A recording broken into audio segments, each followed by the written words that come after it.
And now it's my pleasure to introduce Maria Bullock. Although many of you probably know her and she probably doesn't need introduction, and I've seen you looking at her wonderful baskets. But just to review, Maria spent much of her youth in a small Polish country village where she gained an early appreciation for the craft of basket making. And she now lives on Orcas Island, living on the edge of a wetland marsh on her family's permaculture farm. On her homestead, she grows, harvests, and dries a variety of basketry materials. Each of these materials serves as an inspiration for her weaving, and she weaves using traditional European techniques to create unique pieces that are both functional and beautiful. This morning, she said she was better at using her hands and doing things than at talking, but I know that she has a lot to tell us. So I'm very much looking forward to it. Welcome, Maria.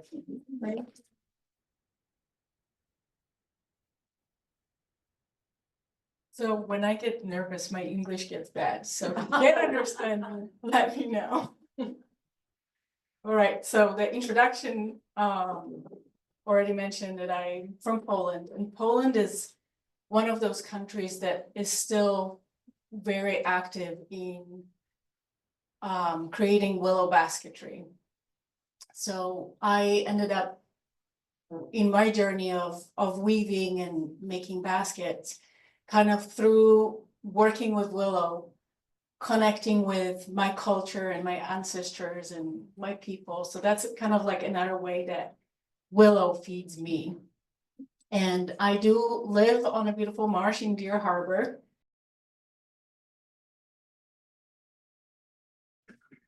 Here. So this is Deer Harbor, and we live on the edge of this beautiful marsh. And in the marsh, there's a bunch of little Jagiellonkas, little islands and peninsulas. And this time of year kind of looks like this without too much leaves, but the beautiful color of the willows just stands out.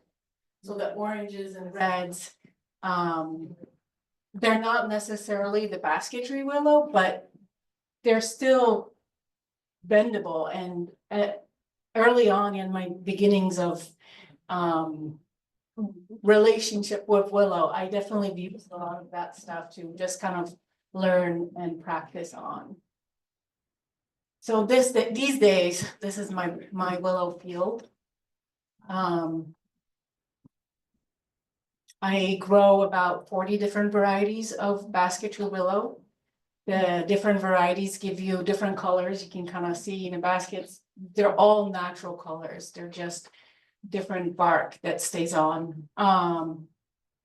And there are many different methods of growing your willow for basketry. Most of that basketry comes from Europe. They're European varieties. So I've decided in this field to do a kind of a high coppice method, which in Europe, mostly they grow it pretty low in the ground, and you'll see some pictures of that later. But also they have machines to harvest things and all this other stuff, which I'm just out there harvesting by hand for a couple months in the winter, because you do harvest when the willow is dormant and it doesn't have any leaves on. And right away, you can see the pretty colors. So Deer loves willow. I bet you could have guessed that. So first what you gotta do is put up a fence. Lucky enough, there is some kids in my life and good friends. So I get some help with that. And then willow grows really easily from cuttings. So just having a stick and sticking it in the ground, that's really how easy that is. And then here they are. So this is what I've mentioned, that some people grow it all the way to the ground. You cut willow for basketry every year, so it never becomes a tree. You keep cutting it and it just keeps growing more and more little shoots. So since I'm doing a lot of teaching and sharing experience with people, I've read a lot about growing to the ground and I've seen some practices, but then I've decided, well, I'll try it too, just so I have my personal experience with it. And this is my friend's Ben's place. And so we've planted it the way you would if you were cutting it to the ground. And then we've run into some issues. So there's Ben, and this is our first year growth, which looks beautiful. But the grass there got really thick, even though it wasn't a tall grass. It got so thick that it actually killed some of those cuttings. So we went in back and put the weed block down, and I'll probably keep it for 2-3 years till the willow establishes, it's got good roots, and then we'll pull it out. But I really don't like using any kind of plastic, because all the rest of my process is so organic. I don't really use anything else that can, yeah. So this is back to my field, and this is what it looks like at my home. And I cut it about my thigh height, so when I harvest, I can stay upright, which really my body thanks me for. Otherwise, you're just down there on your knees or bending down all the time. But I have reed canary grass, which is really tall grass. So cutting my willow down every year, this is what it looks like when I'm done with the harvest. It allows that grass to grow, and grass starts growing already. It's early. And so my thought to get it started growing a little higher was just like, oh, I want to give it a little bit time before the grass gets up there and shades it out. I wasn't even thinking about my or back. But I have my rows wide enough that I can go in a spring and weed whack a couple of times. And one time in June, I actually go in and weed it by hand, so get in between the rows. And I only weeded because it really makes the harvest so much nicer to be able to just get the sticks I need and not have to get through between the really tall grass. So you wouldn't maybe necessarily have to do it, but it helps me with my next step. So I like to do it. Well, and I still do harvest off of the marsh because those willows come in handy when I do some bigger projects. Canoeing is always fun in the winter, although, well, and here you can see there's some bigger trees that I've been coppicing every year. So that's kind of what it looks like before cut and cut. And you find little treasures, little willows, little cranberries. And there's just piles on the ground that you have to sort. And I love when it gets icy because, well, strong enough where I can get on the ice and harvest makes it much faster. But yeah, right there on the left. So sometimes when the ice is not thick enough and I still go out with a canoe, and the willow kind of just grows out wide, and it's not just growing up. So you have to get that canoe in there so you can cut right at the stump. And sometimes the canoe flips and you might lose some tools. So then you have to go diving. Yeah, only happened once. Not doing that again. And I love having little visitors to come help me harvest. Harvest, like I mentioned, takes me about 2 months. So I have about three fields right now on Orcas that I'm tending. And also go to Lopez and other places. And it's always fun to have some help. Okay, I think we're stuck again. Okay, there we go. So this year I have started an apprenticeship program. So I have 4 people who come from afar. I have somebody from California, from Olympia, from Gig Harbor, and Seattle. And so that was our first meeting where we were learning about growing and harvesting. And this is part of the process of sorting. So I use these big buckets, and you get to pull out by the tips. You can see there. for the tallest ones, and then once they're sorted, they kind of get bundled up and look like that. Makes me happy. You know how like people say the firewood makes you warm 3 times? Well, willow makes me happy like probably 20 times. When it's growing, when it's bundled up. Yeah, so sometimes it's pretty cold and wet. But I love this about willow too, that when maybe people imagine a basket maker, you're just sitting there making, it's a whole kind of a year-round schedule that I have that keeps changing. So my winter is all outdoors. I'm outside, I'm harvesting, I'm sorting, I'm tending the fields, making sure there's no voles or other creatures that might be getting in. So this is some vole damage, speaking of voles. And look how high they got. Right? That was that one year, we had a couple years where the voles just exploded on the island. That's what happened to my willow.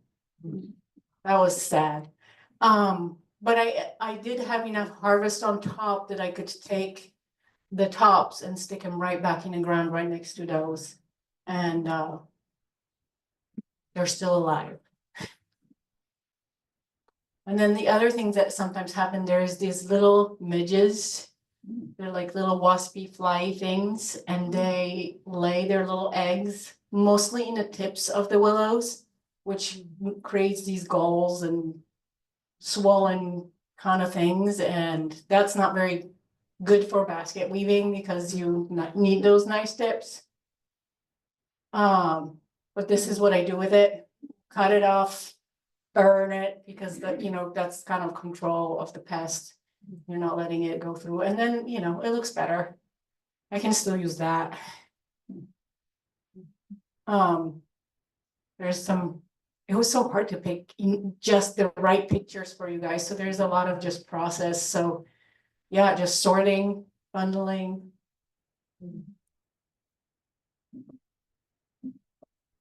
That's what they look like. They're so colorful and so pretty. Can't stop.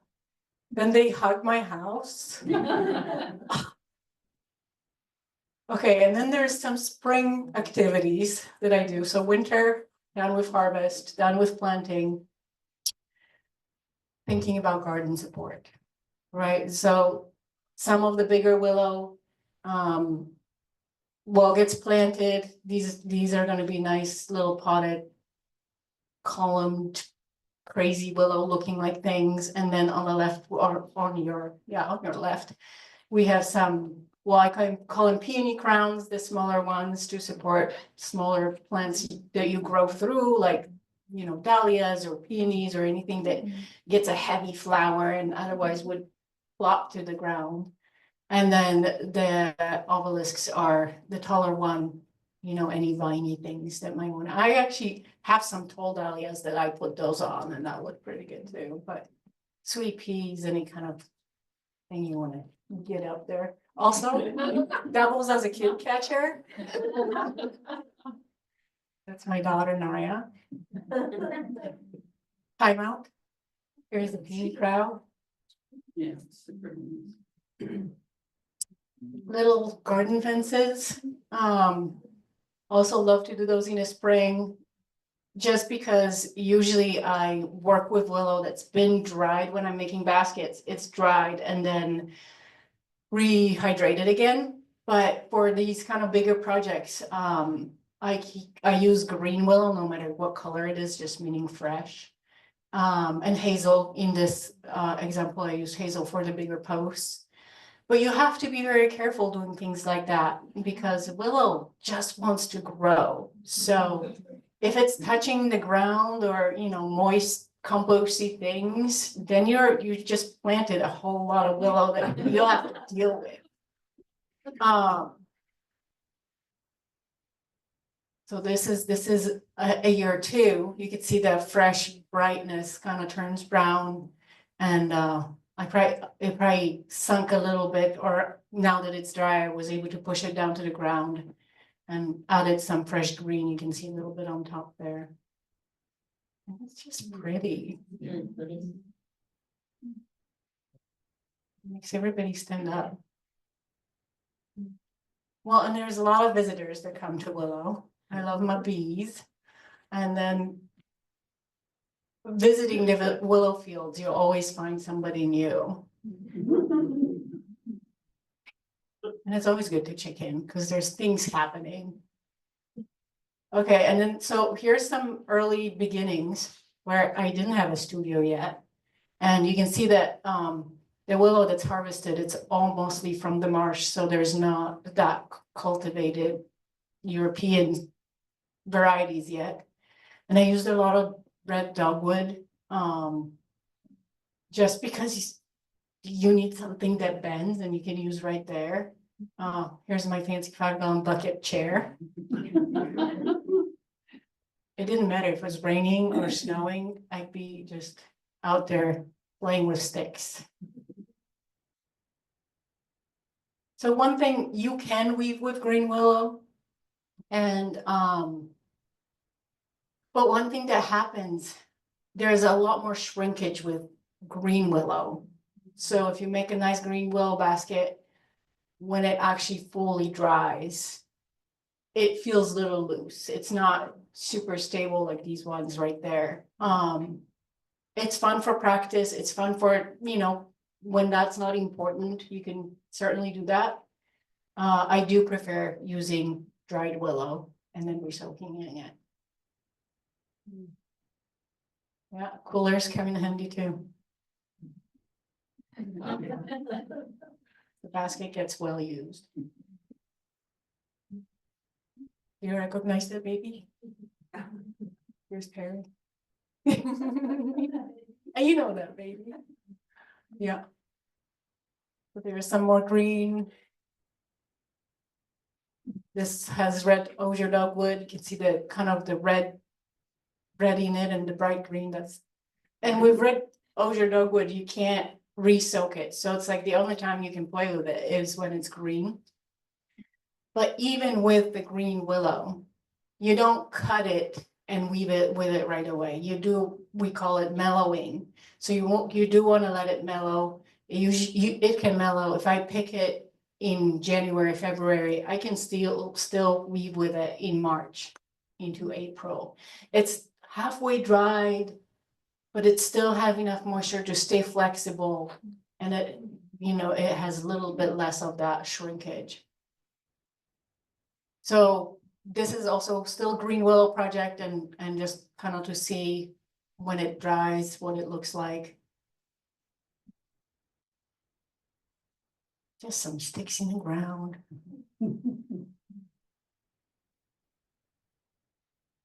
Might have seen that one at the Earth Day.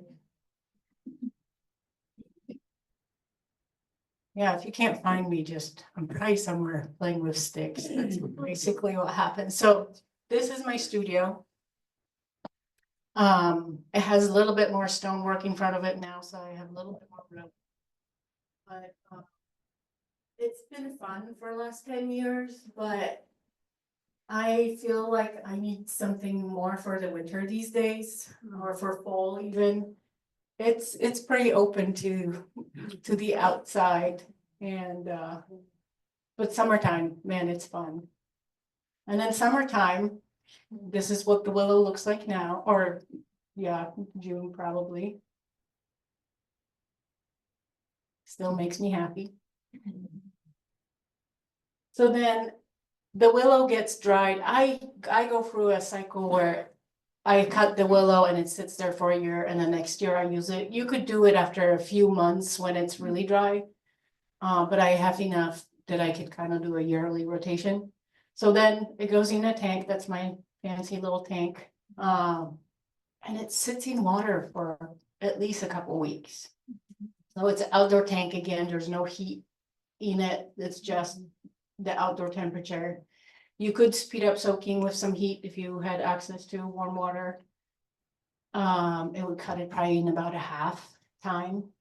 Now, when the temperature changes outside in the fall and winter, that willow could sit there for 6 weeks and not be ready. So you kind of get to learn, you know, when it's the right time, and the bigger things, of course, take longer time, and smaller ones less. And then it comes out of water, it needs a day to mellow again because it's wet. And then once it dries out to touch, I keep it in a tarp. So when I'm about to work with it, that's what it looks like, and then I'll protect it from any sun or any wind. And I can work with it for about a week before it starts drying out or getting funky. So it's a very timed thing, right? When I have my weaving week, there's nothing else going on. I'm just weaving. Don't bug me. I get stressed out. It's like, I can't get through my willow. And then that's kind of what comes out.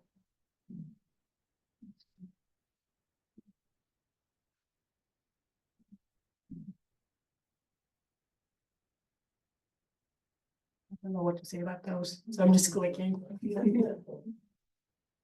Yeah. Okay, and then comes about May or June. And this is willow bark. So some of my willow I leave for 2 or 3 years to grow. So they get a little bit bigger, they have little thicker bark.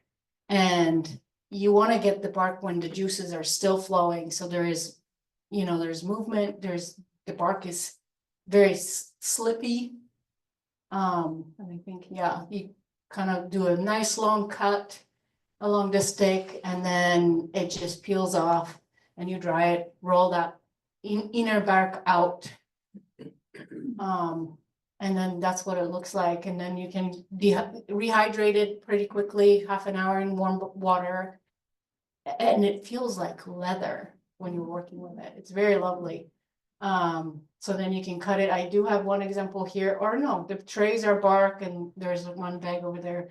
So there's different things you could do with the bark. You can make baskets, you can make trays, all kinds of things.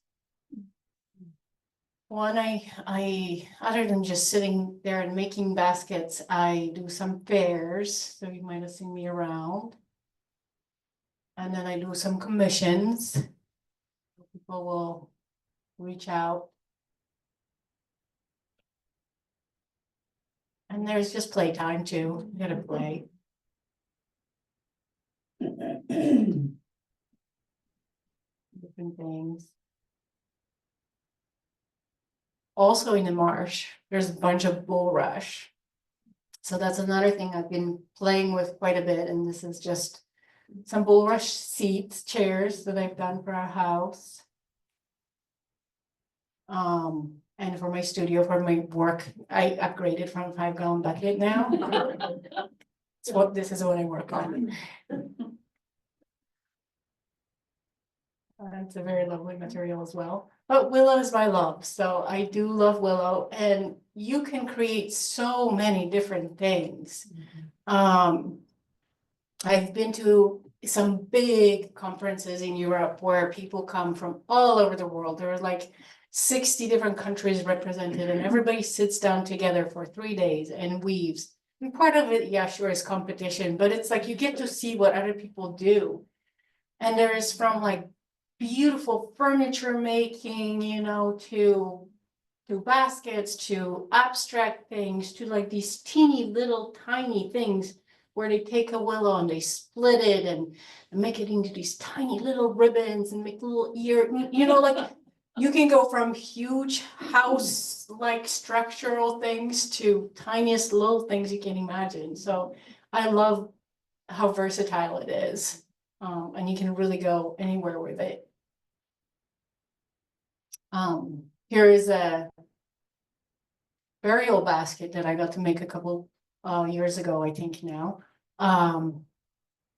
for somebody local in a community. And it was a lovely experience because she got to invite her friends and family, and everybody got to put their hands on it and kind of do their little blessings. There's some fun things that come up too. There it is. Of course, we had to test it, you know. It worked.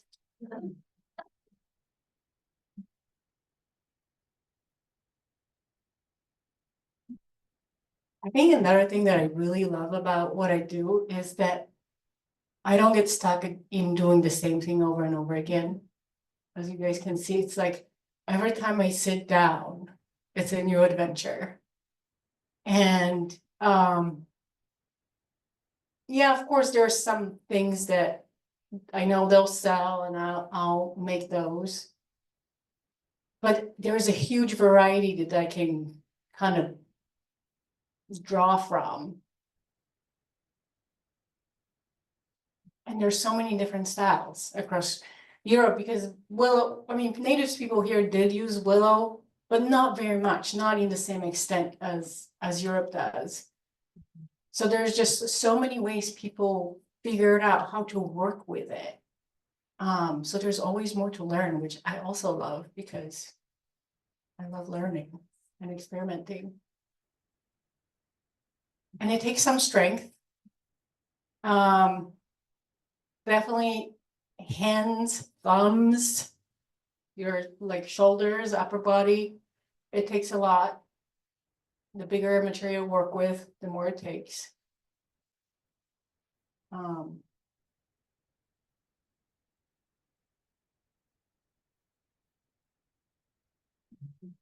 it's fun.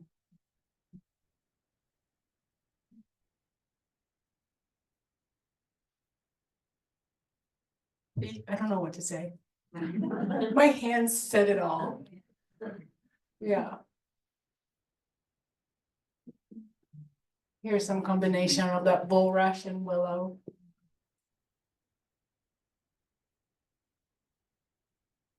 I know you guys been distracted to like keep question to the end, but if you want to ask me something to help me talk, I'm happy with that too.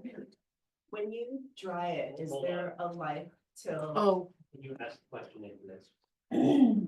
after it's dried, does it have a life to it before, like, does it go bad?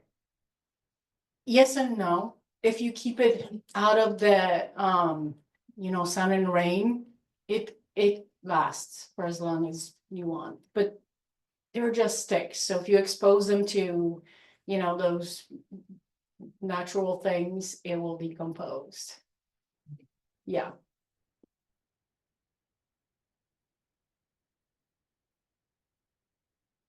Yeah. Just some things.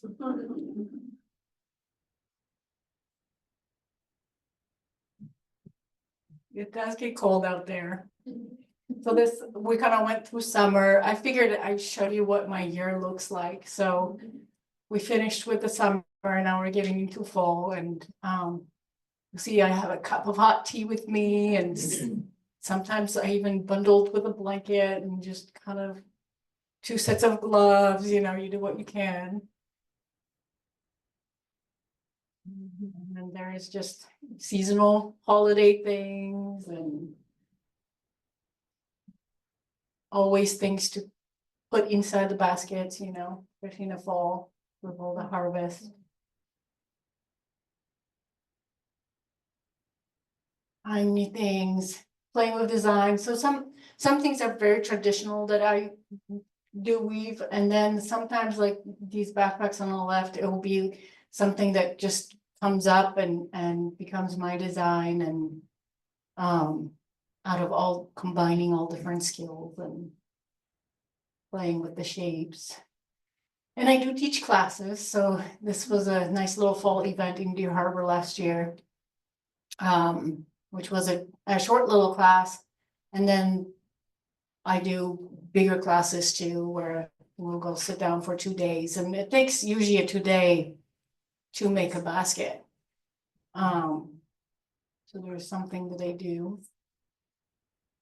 like these beautiful ladies.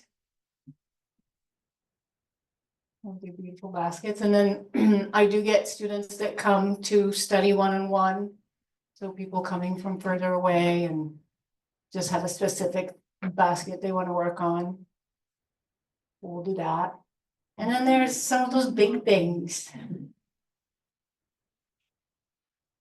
The one on your left is all willow.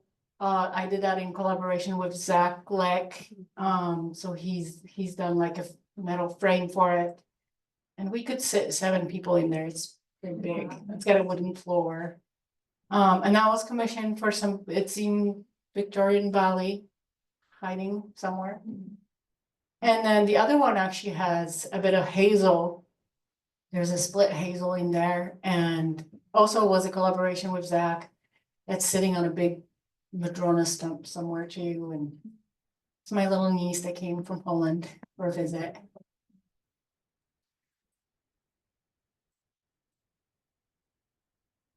I think that's about that. We're back in the marsh.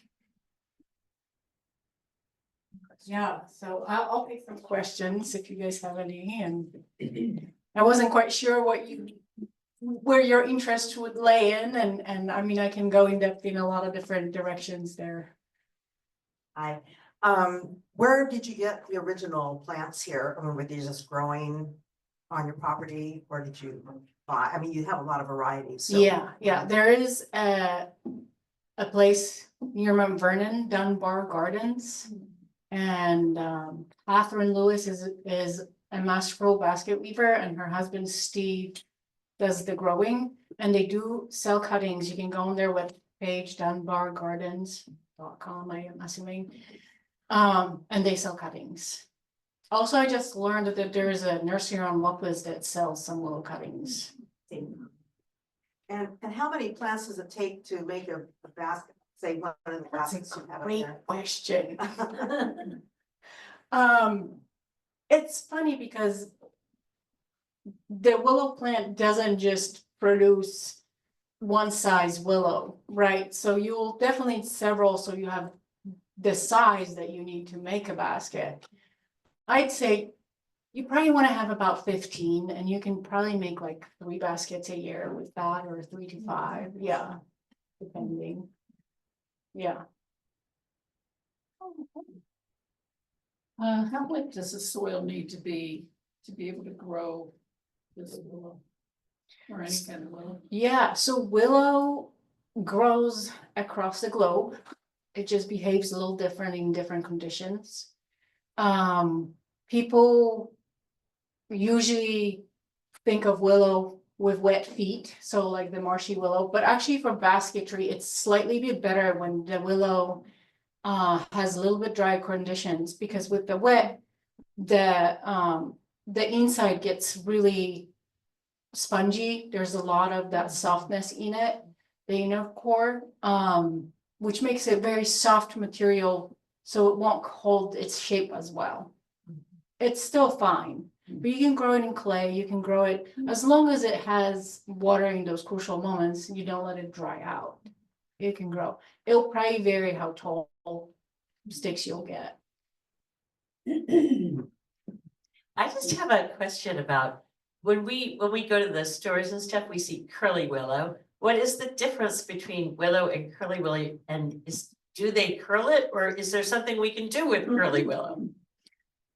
So curly willow is just yet another variety of willow, and even with curly willow, you have options with colors. You know, there's yellows, there's reds, there's all kinds of colors with that. That's how it grows. It grows curly.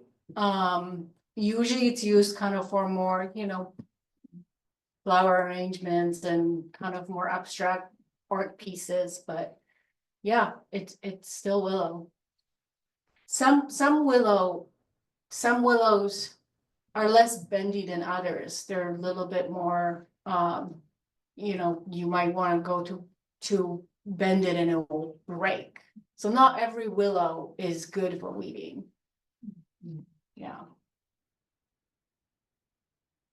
I bought a book on basketry, and it seemed as if in the preparation there was heat, either steam or hot water. What is that about? So a lot of Europe has indoor soaking tanks, and they're like fancy. They're not like back in the woods like some other people. So heat does help with speeding up the process of soaking. So if you have a heated water tank, you might just need to stick the willow for a week, not 2, in the water. Also, a lot of baskets that you guys see that here, I think the word is wicker. That you go, oh, it's a wicker basket or a wicker chair or whatever. It's this one color, it's kind of like that buff brownish. It's willow, but the bark's been stripped off. And a lot of countries, a lot of like China, you know, have, it's called a buff willow or white willow. Buff willow has been boiled to kind of have that buff color, and then white is actually white. They have machines that do that. You can do it by hand, but that's like another hours of work to add to a process. I do love the color, so I like doing that. But if you strip the bark, your soaking time is so different. It goes so much faster because you don't have that protective bark from, you know, not letting it soak up the water really fast. We have a question from someone on Zoom. Does the willow retain its color after dried, or does it continue to turn brown slowly? So that's a good question, because you've seen the colors of the willow when it's growing. Then when you harvest and you dry the willow, it kind of can change a different color. Then when you soak it, it becomes super vibrant and bright. And when it mellows and finally becomes a basket or something, it could still be yet another color. So you really got to know your varieties to know what you're gonna have at the end of the process. If you do use green willow, then you're just seeing this one process of changing from your live willow color, was it yellow, orange, or green, to more of a brown probably. Yes. I don't know who's got the mic. Oh, hold on. You're next. What specific variety of willow do you use to make the fences and the peony domes? So the peony gnomes, it could be variety of willows. What I look for is bigger pieces because I want them to have a good, you know, diameter so they're strong.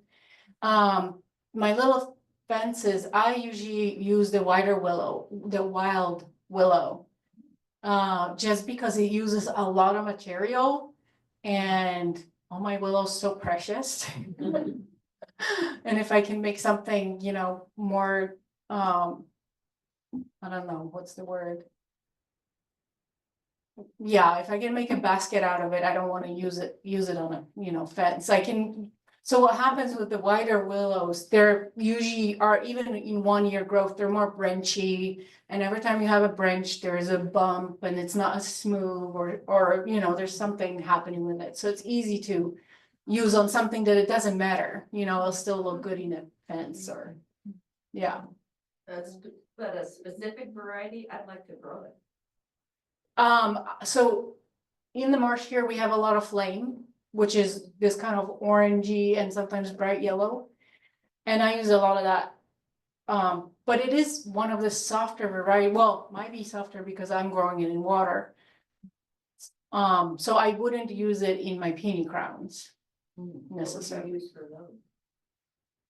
I can give you a list. Probably 20 other ones, you know? Oh, okay. Yeah. I mean, I love playing with colors, so I usually have, you know, some color variation in there. But if that's what you want to grow for, you could just, you know, choose a variety for this and choose a variety for that, and I can help you with that. Yeah.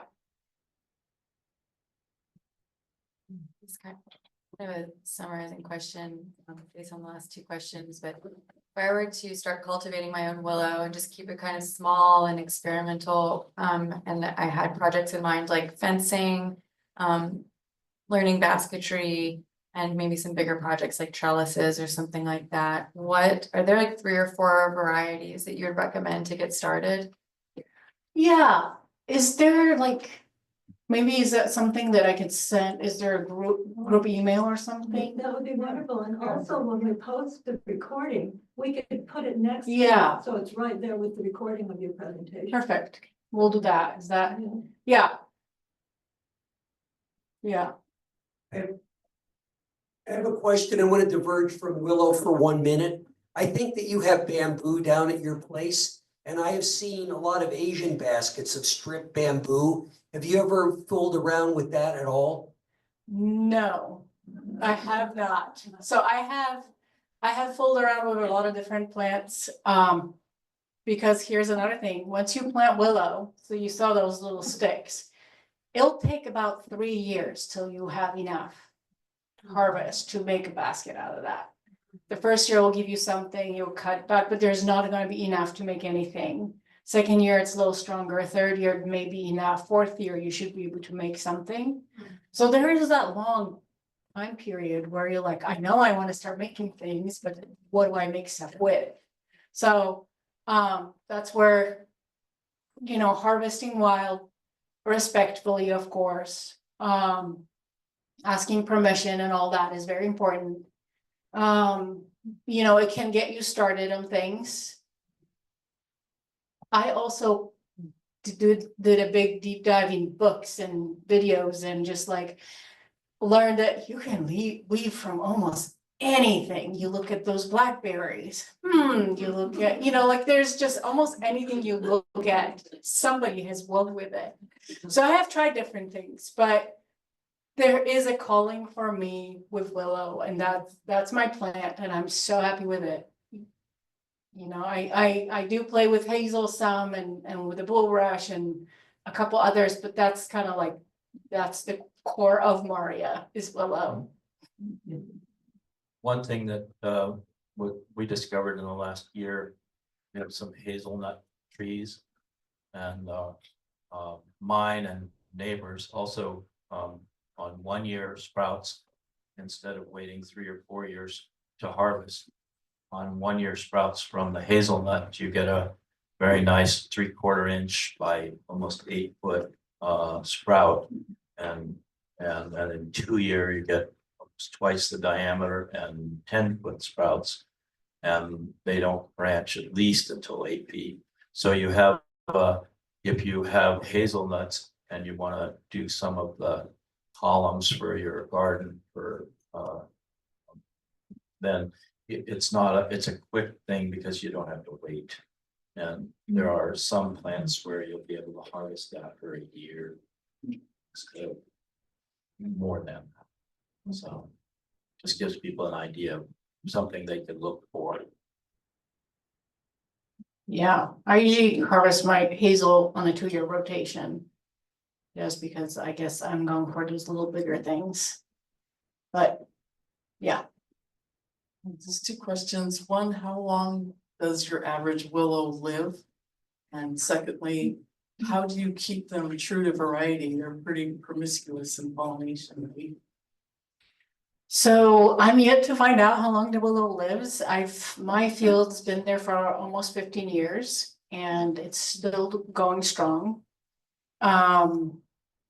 There are some things that I've read where, you know, when you harvest to the ground, like what I'm trying, they're supposedly live longer, but that's why I've planted that new field so I can find out for myself. And we'll see how my body feels about that too. Might change my mind later. But yeah, they're strong plants, and like anything, you know, they're planted about a foot apart. So all those roots under the ground, they're all interwoven, and in my mind, it's really like one big plant at some point, you know, they're all kind of grafts together and becomes a thing. And willow grows true to variety. So like if you plant one stick, that's what you're gonna get. It's not gonna change. Yeah, it doesn't cross pollinate. Yeah. Do you have plans for your baskets, or do you kind of wing it from memory? I have notes. There might be a basket that I haven't done for a year that I want to get back to it, and notes is a good thing. A lot of basketry I do is traditional, so there are, you know, specific sizes and ways that you would go about it. And then there's, of course, they're kind of like, oh, can I do this? And then it just happens too. So I have notes, and yeah. books, references, you know, friends you can call, all very important. Another thing, on the property I'm on, we have a lot of the native willow trees. And they have a habit of rotting in their core and leaning over and bending over and laying in the wet spots on the property. And, if you have, some of the native willows and you can do something to lay them down, they will sprout straight up from the trunks and give you usable materials pretty quick. Yeah, in a year, and then also like once you start cutting, it'll keep producing in the same spot over and over, more and more every time. So if you have some native willows, Yeah. not sure how many varieties we have, it's a great source. And if you get them at different stages, you can get some smaller material, or a year or 2 years down the line, you get some nice big hefty ones. And I've actually made like a longhouse, like Indians made, by taking the larger ones and bending them till they ride, and then making a 30-foot long, 8-foot tall longhouse out of them and thatching it. So you can do some real structures with it as well, with weight or size.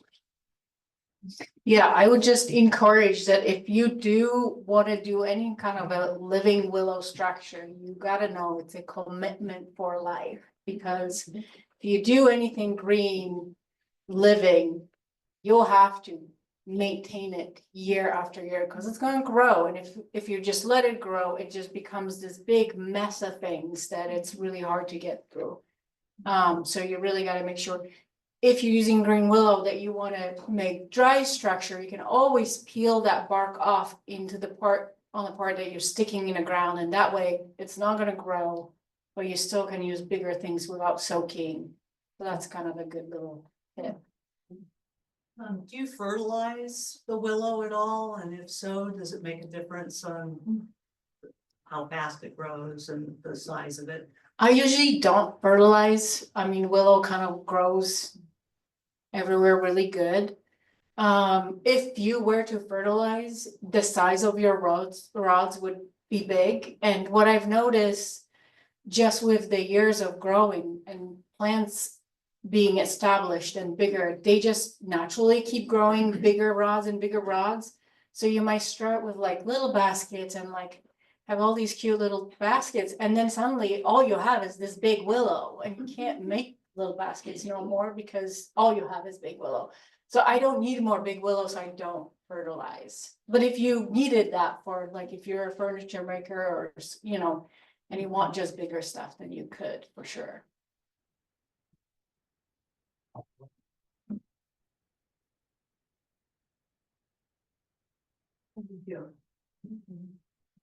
You know, this feels very personal to me in a way that I didn't expect. In 1954, my family immigrated from Denmark and came by boat and then by train across Canada to Vancouver.